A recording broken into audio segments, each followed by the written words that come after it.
Alien General Visits Human Boot Camp and Sees the Unthinkable. Section 1, 2000 words. General Threx of the Zargonian Empire, one of the most formidable tacticians in the galaxy, was known for his brutal efficiency and a mind sharper than a Zargonian's serrated blade.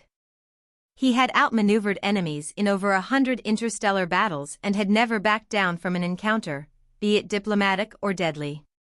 When the Galactic Alliance requested a diplomatic envoy to assess Earth's human military prowess, Threx volunteered, not out of goodwill, but out of pure curiosity. The general could hardly believe that the fragile-looking humans from the blue planet had developed the reputation of being fearless deathworlders. Rumors buzzed through the ranks of the Zargonian military. Humans possessed an uncanny tenacity, capable of feats that most other species would find reckless, bordering on suicidal. Threx was certain it was an exaggeration, a misunderstanding of human psychology. His assignment? To observe a human military training camp and report on their strengths, weaknesses, and whether they truly posed any potential threat to the Zargonian Empire. Accompanied by a small entourage, General Threx's craft landed on Earth at precisely 0800 hours, Earth Standard Time. He was met by Lieutenant General Rebecca Hayes, a middle-aged human officer with sharp eyes, a no-nonsense demeanor, and the build of someone who had seen her fair share of battles. She welcomed him with a stiff salute and a brisk nod, signaling respect but not reverence. "General Threx, welcome to Fort Sentinel, one of Earth's premier training facilities," she announced, her tone carrying a hint of pride. "We're honored to have you observe our operations." Threx dipped his head in a nod, his deep-set, dark eyes scanning the horizon. Fort Sentinel sprawled across acres of rugged terrain, with towering obstacles, dense forests, and what appeared to be simulated enemy zones set up along the perimeter. "So, this is where Earth's soldiers learn to become the so-called fearless warriors the galaxy speaks of?" Threx asked, his tone laced with skepticism. General Hayes's lips curled into a smirk. "You'll see soon enough, General Threx. Our recruits are adaptable. Perhaps unlike any other species you've encountered."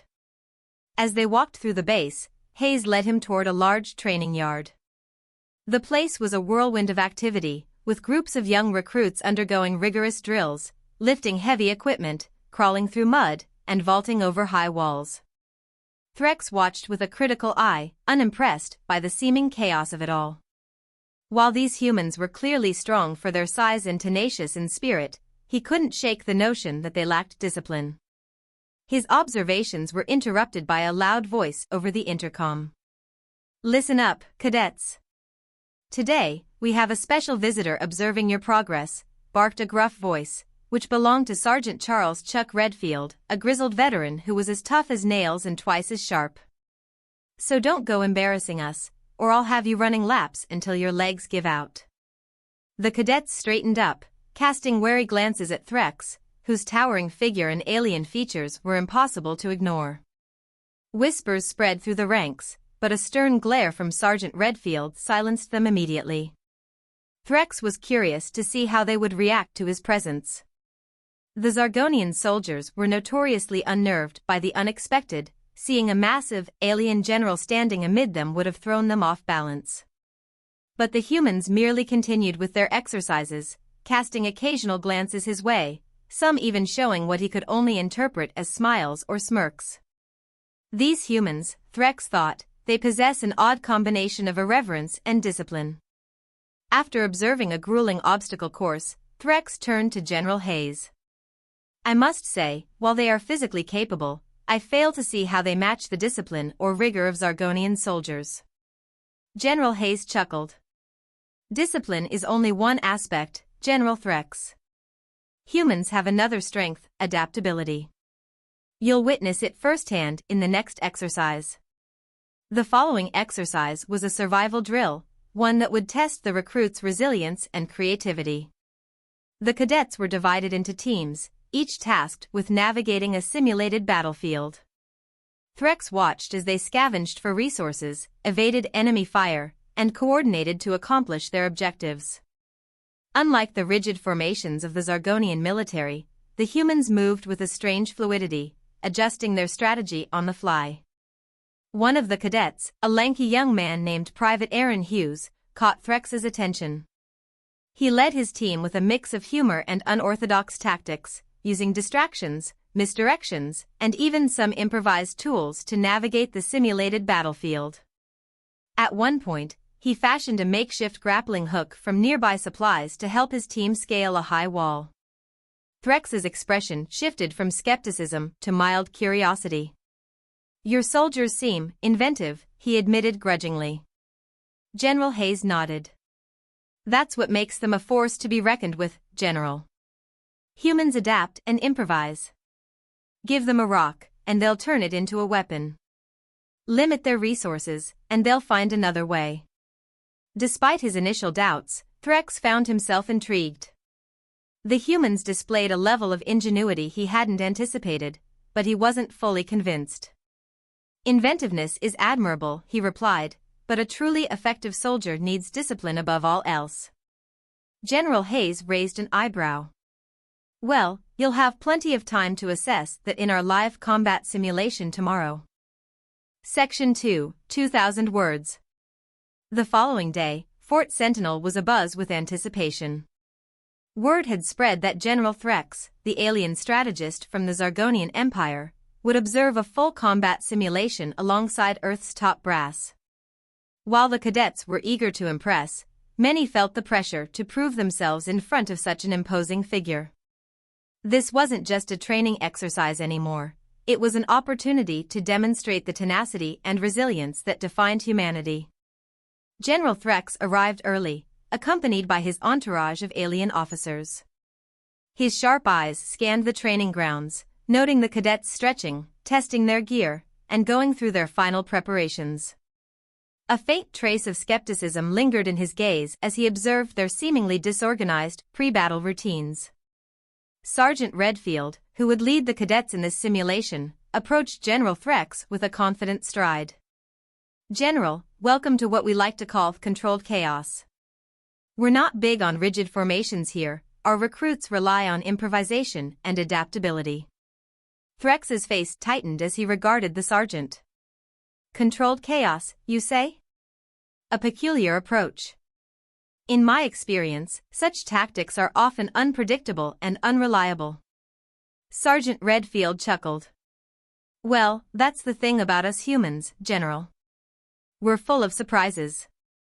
As the cadets finished their preparations, a loud alarm echoed through the base, signaling the start of the simulation. The recruits sprang into action, and Threx watched with a mixture of fascination and confusion. The cadets scattered, moving in small, fluid groups rather than forming a single line of defense.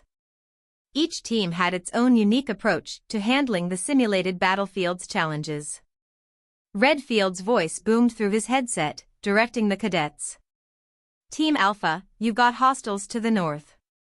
Bravo, hold the eastern flank and prepare to reinforce.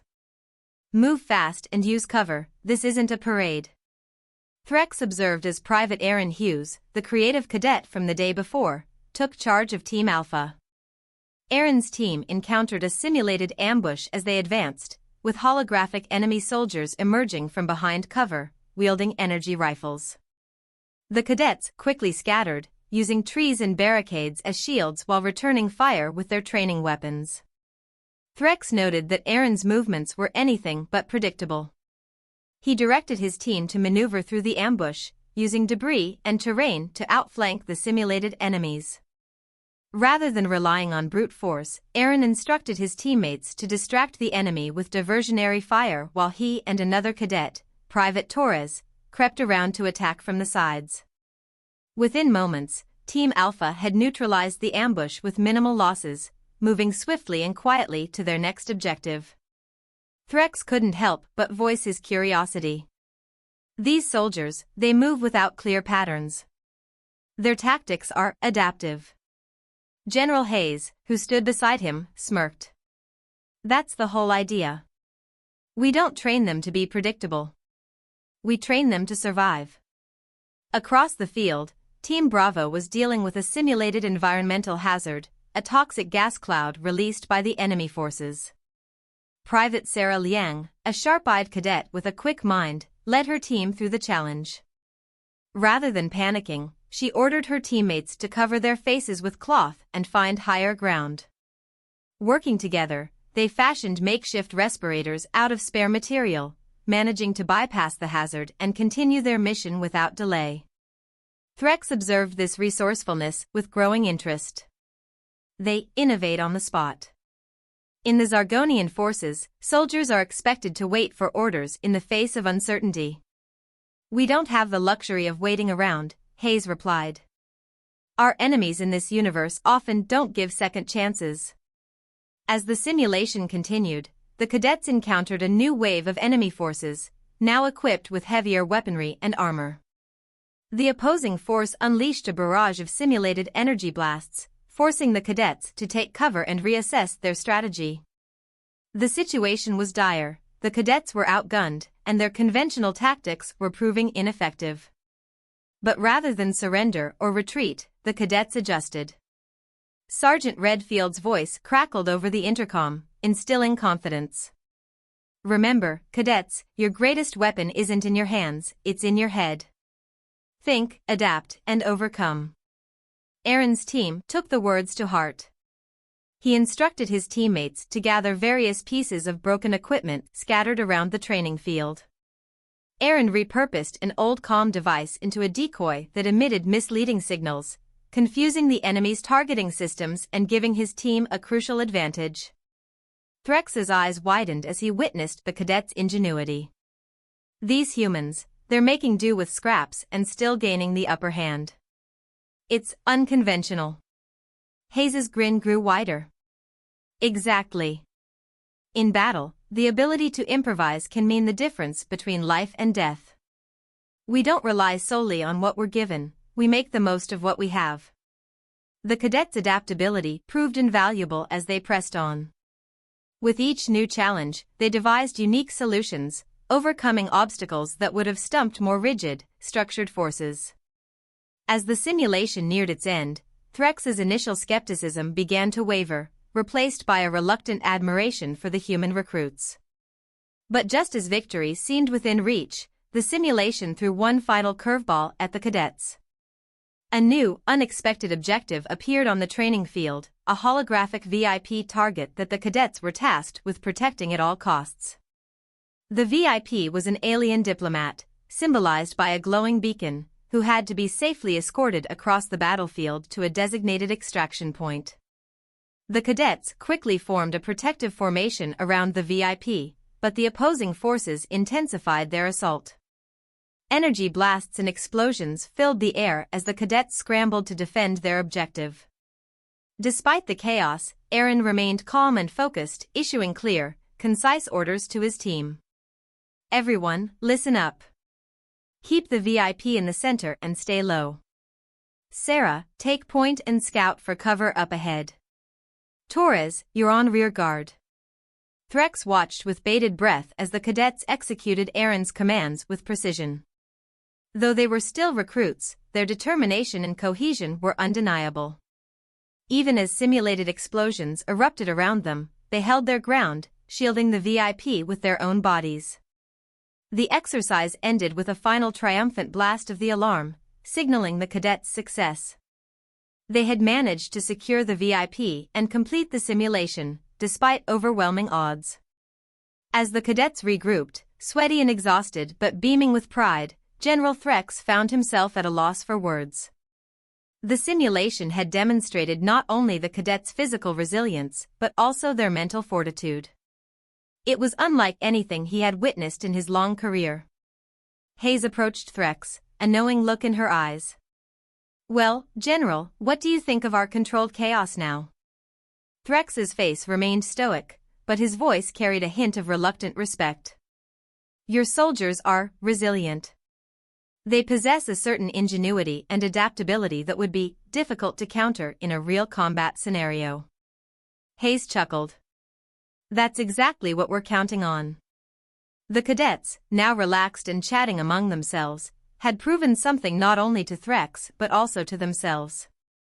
In the face of a formidable adversary, they had displayed courage, creativity, and unity, traits that transcended mere physical strength. Threx's expression softened slightly as he observed the young humans. He had come to Earth expecting to find weakness, but instead, he had glimpsed a unique strength. For the first time, he considered the possibility that humanity might indeed be a force to be reckoned with. And somewhere, in the recesses of his mind, a small seed of doubt took root, a doubt that perhaps, one day, the Zargonian Empire might not be as invincible as he once believed. The morning after the successful simulation, the base was filled with a sense of accomplishment. The cadets were still buzzing about the previous day's exercise, replaying key moments and congratulating each other on their quick thinking and teamwork. But as they chatted, none could ignore the looming figure of General Threx, who had decided to extend his stay at Fort Sentinel to observe their training for a few more days. Threx's continued presence was unnerving. His silent, analytical gaze felt like a constant reminder that they were being tested, judged not just as cadets but as representatives of humanity's fighting spirit.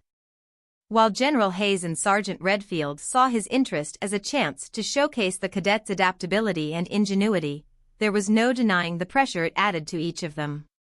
To increase the stakes, Sergeant Redfield informed the cadets of an upcoming challenge. "Cadets, we've got a high-stakes drill coming up. This isn't your usual training. Today, you'll be facing new environmental hazards and surprise tactics.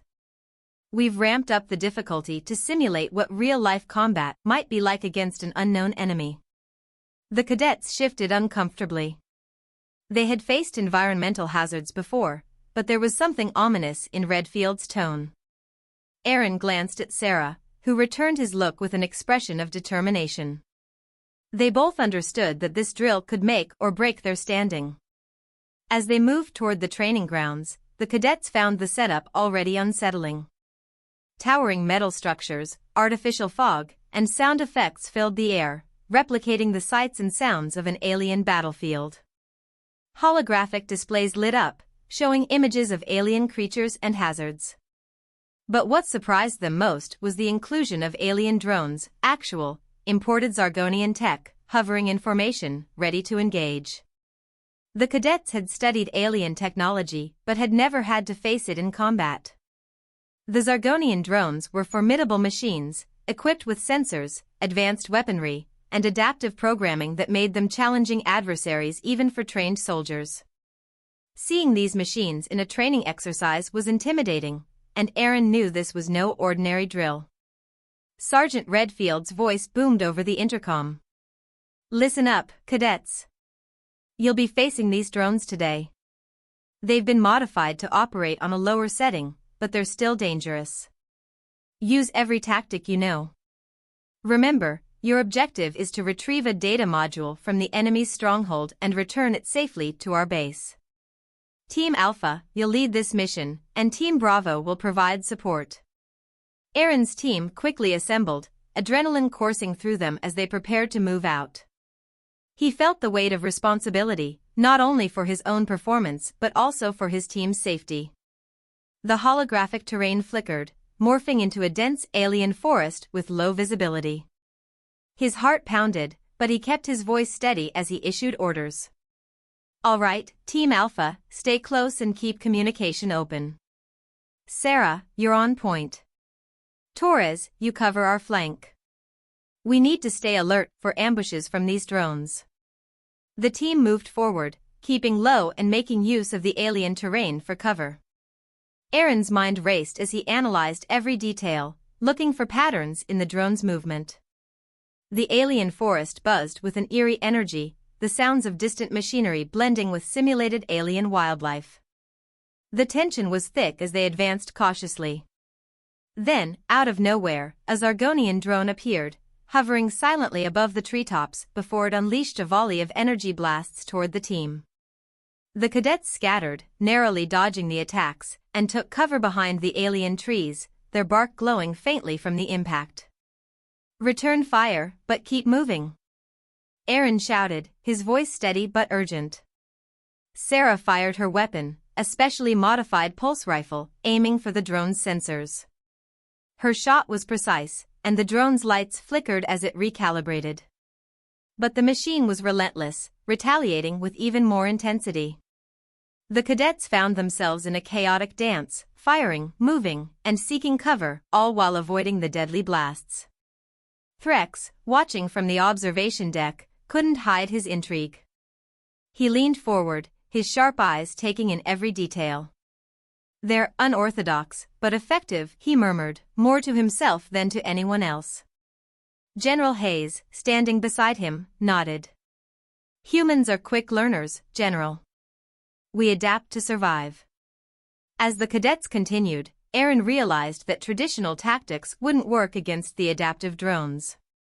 Their usual strategy of holding a defensive line was ineffective when the enemy's programming allowed it to learn and counter their moves.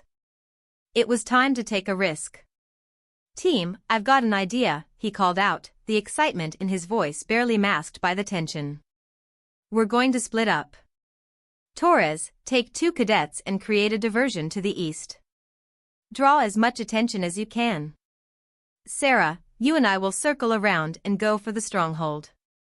We need to move fast." The team responded without hesitation, breaking into 2 groups as they navigated the dense forest. Torres's group began firing sporadically, their shots echoing through the trees and drawing the attention of the drones. Aaron and Sarah used the distraction to slip away, moving quietly and swiftly toward their target. When they reached the outskirts of the simulated enemy base, Aaron held up a hand to signal Sarah to stop. He studied the area, noting the defensive layout and the drone patrols. The stronghold was a towering structure with a sleek, alien design, covered in a mesh of iridescent panels that shimmered in the artificial light.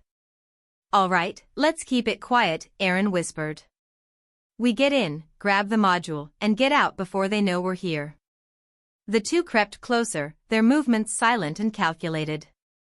They were just meters from the stronghold entrance when a lone drone appeared, hovering inches above the ground.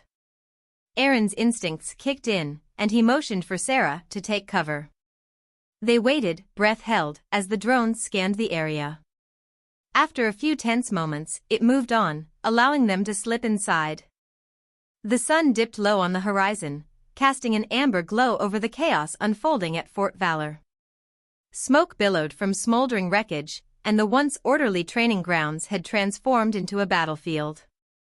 General Zorax stood amidst the turmoil, his luminescent eyes scanning the horizon as he processed the gravity of the situation.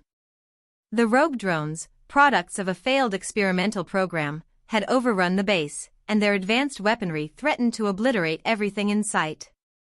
Captain Amelia Rodriguez, her face smeared with dirt and sweat, approached General Zorax with urgency. "General, our conventional weapons aren't making a dent. These drones are adapting too quickly." Zorax tilted his head, the bioluminescent patterns on his skin flickering thoughtfully. "Your technology is primitive yet adaptable. Perhaps there is a way to synchronize our efforts."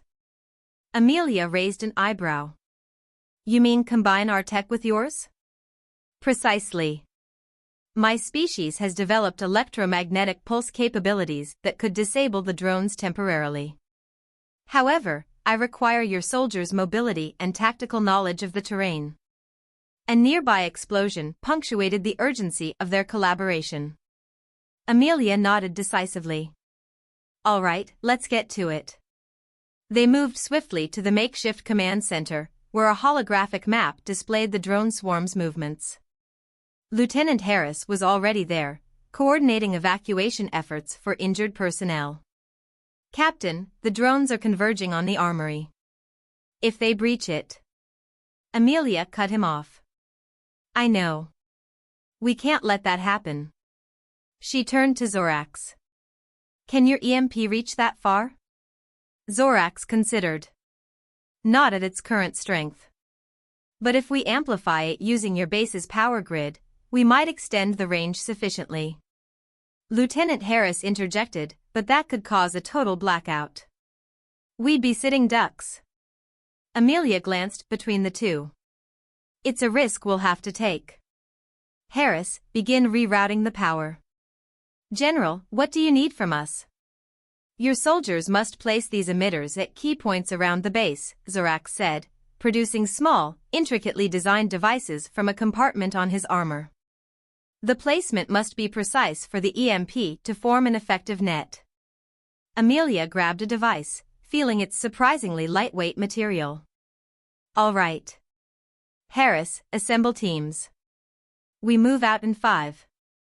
As the teams dispersed, Zorax observed the human soldiers with a newfound respect. Their resilience and adaptability were qualities he hadn't anticipated. Despite their technological limitations, they possessed an indomitable spirit. Minutes later, Amelia's voice crackled over the comms. All teams in position. Ready on your command, General. Zorax stood at the central console, his fingers gliding over alien glyphs that hovered in mid-air. Initiating EMP charge sequence. Prepare for power fluctuations. The lights across the base flickered, and a low hum built up, resonating through the ground. The drones, sensing the energy surge, altered their course, heading directly toward the emitters. Here they come, shouted a soldier over the radio. Zorax's eyes narrowed as he focused. Steady, steady. At the precise moment, he activated the EMP. A wave of shimmering energy burst forth, enveloping the base in a dome of crackling light. The drones convulsed mid-air, their systems overloaded. One by one, they plummeted to the ground, lifeless. Cheers erupted over the comms. We did it.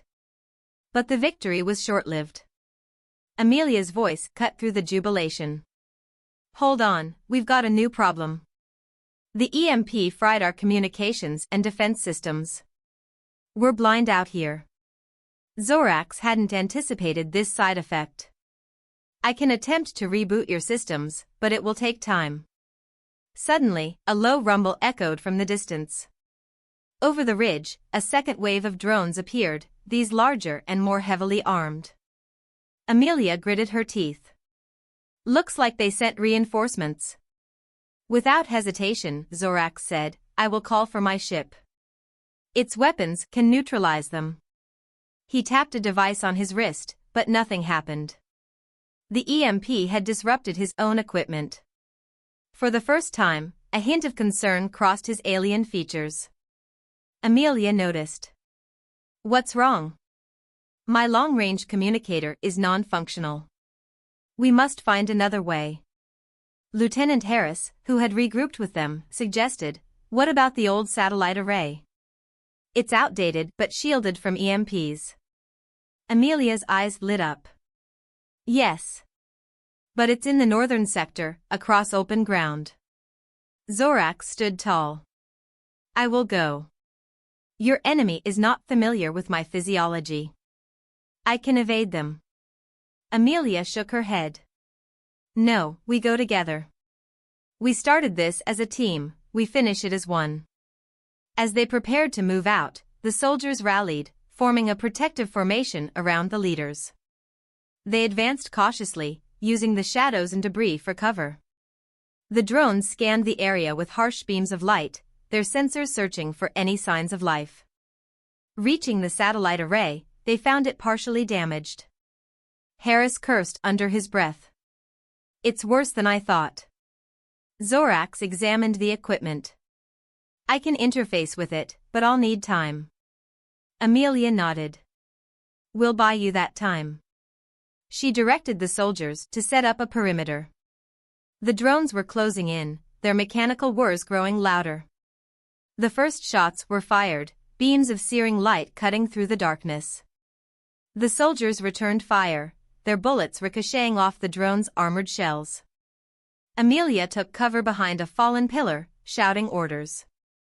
Aim for the joints. Slow them down. The battle intensified. Despite their efforts, the drones advanced relentlessly. A drone targeted their position, firing a missile that obliterated a nearby vehicle. The shockwave threw Amelia to the ground.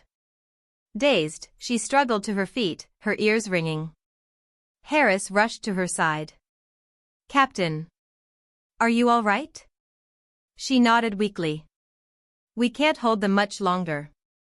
At the array, Zorax's hands moved rapidly over the controls. Alien symbols merged with human code as he worked to send a distress signal. Sweat, or the alien equivalent, beaded on his brow. Finally, he spoke into the device.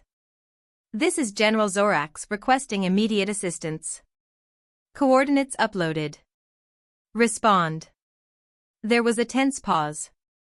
Then, a voice crackled back in his native tongue. Relief washed over him. "Assistance en route.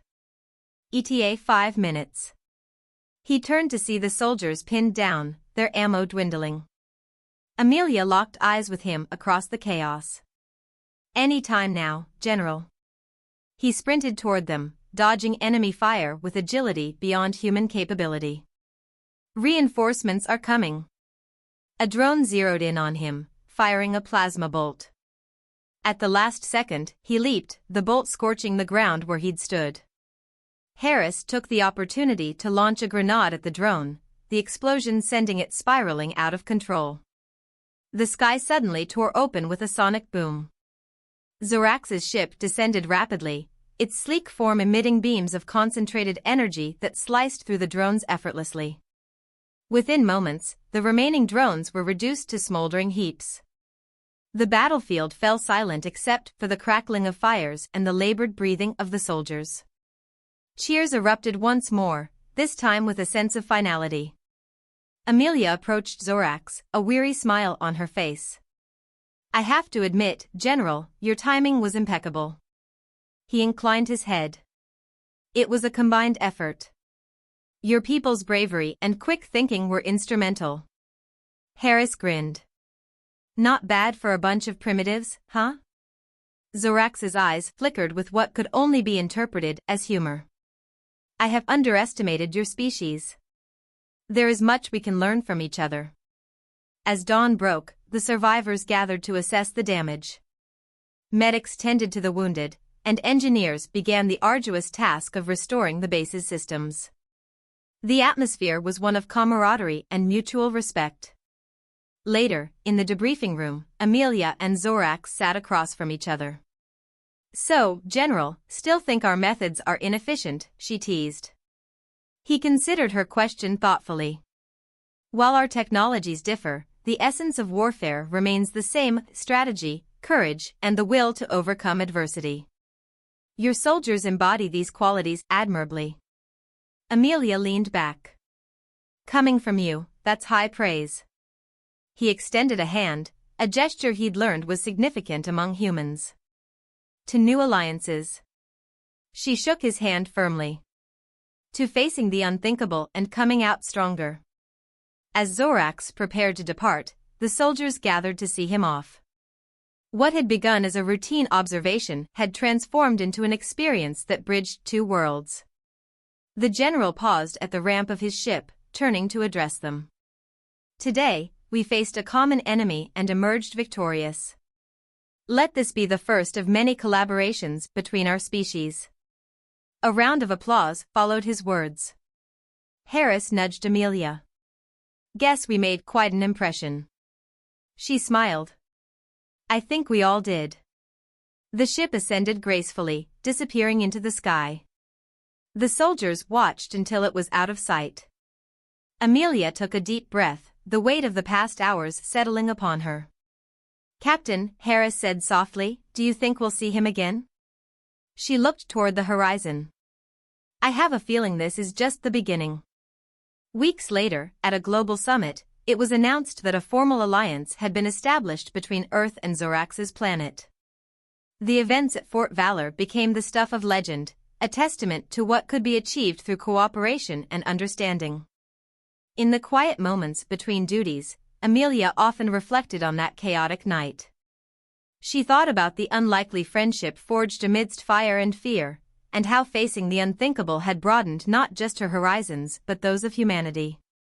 As she stood on the training grounds once more, overseeing a new batch of recruits, she carried with her the lessons learned. Adaptability, unity, and the courage to face the unknown, these were the true weapons in any battle. "All right, listen up," she called out to the assembled soldiers. "We're about to embark on a new era. The challenges ahead are unlike anything we've faced before. But I have no doubt that together, we can overcome any obstacle. The recruits stood a little taller, inspired by her words. Somewhere in the vast expanse of space, General Zorax looked out at the stars, contemplating his next visit to Earth. The unthinkable had happened, and it had changed them all, for the better.